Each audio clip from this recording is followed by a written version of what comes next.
আসসালামু আলাইকুম রহমতুল্লাহ। আমি এটা নিয়ে বিশেষ কোনো কথা বলতে পারছি না এখন এই মুহূর্তে।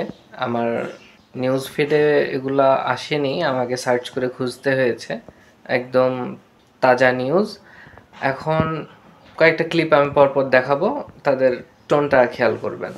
মানবতাবিরোধী অপরাধের মামলায় জামায়াত নেতা এটিএম আজহারুল ইসলামকে খালাস দিলেন আপিল বিভাগ। মঙ্গলবার সকালে প্রধান বিচারপতি সৈয়দ রেফাত আহমেদের নেতৃত্বাধীন 7 বিচারপতির পূর্ণাঙ্গ আপিল বেঞ্চ এ রায় দেন। মুক্তিযুদ্ধের সময় মানবতাবিরোধী অপরাধের মামলায় 2014 সালের 30 ডিসেম্বর আজহারকে মৃত্যুদণ্ড দেন আন্তর্জাতিক অপরাধ ট্রাইব্যুনাল।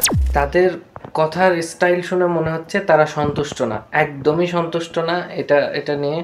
তাছাড়া তাদের মুখে আমি হাসি দেখতে পেলাম না। দ্বিতীয়ত তাদের বলার স্টাইলটা, বাচনভঙ্গিটা এমন।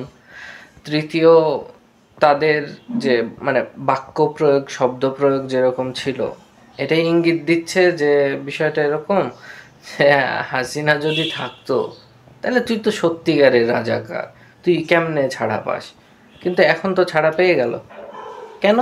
কারণ হাসিনা নাই। তাদের মতে এটাই যে হ্যাঁ, সে আসলেই বিচার করেছিল, আসল অপরাধীরাই শাস্তি পাচ্ছিল জেলখানায় থেকে এতদিন ধরে, ও না থাকায় এরা বের হয়ে যাচ্ছে। তাদের মতে এটাই আর কি, আলটিমেটলি এটাই দাঁড়াচ্ছে। তো এই রায় নিয়ে কেউ সন্তুষ্ট আমার বলে মনে হচ্ছে না।